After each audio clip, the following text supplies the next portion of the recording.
Ladies and gentlemen, you're welcome aboard this Ryanair flight. Shall we take you to Poznan? Captain in charge today is Tom. He's certain by First Officer Olivia. I'm Lewis at the front, together with the man at the back. We have Harry and Ellis. But shortly, the cabin crew would like to show you the safety features on board this Boeing 737-8200 series aircraft.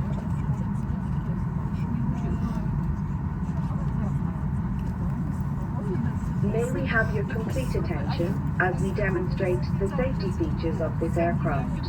These features may differ from aircraft that you have flown on before. Please remove headphones for this demonstration. All emergency exits are indicated by a red exit sign, and the four-path markings will guide you to the nearest exit in an emergency. The exits are located on both sides of the aircraft, at the front, in the middle, and at the rear of the cabin. All exits are also shown on the safety card. The nearest exit may be behind you. In case of an emergency evacuation, you must leave all your hand baggage behind. To fasten a seatbelt, insert the metal end into the buckle and secure by pulling the loose end. To open a seatbelt, lift the buckle cover.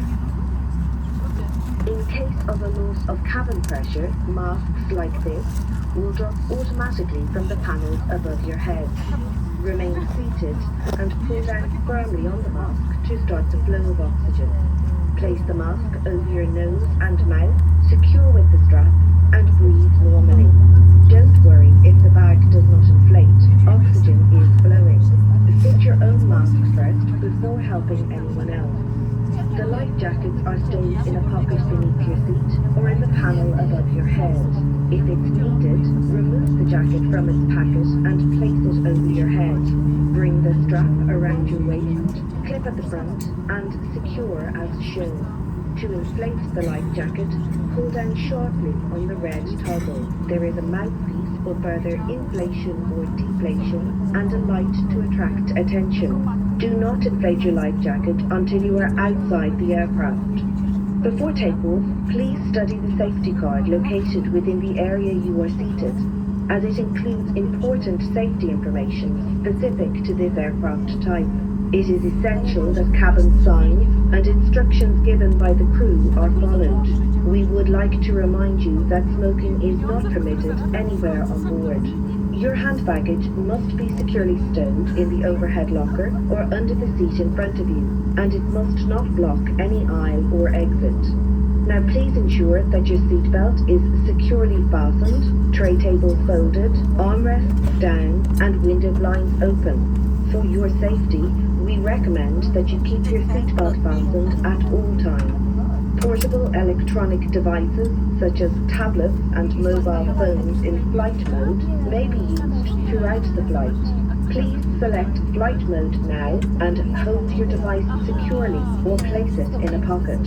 If your device or its battery is damaged, hot, produces smoke, is lost, or falls into the seat structure, please inform the cabin crew immediately. Larger devices, including laptops, must be switched off and stowed in your cabin baggage for takeoff and landing. Thank you for your attention. Please sit back, relax, and enjoy the flight. Ladies and gentlemen, type aircraft, you'll find 10 emergency exits, 2 main doors in front of the cabin, 6 exits in the middle, and the 2 main doors are rear of the cabin. In the very likely event of loss of cabin pressure, please disconnect your own mask. No finding assistance to anyone else. Your life jacket is in the panel just above your head, as you have been otherwise instructed by a member of the crew. Thank you. We'll be departing shortly.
departure.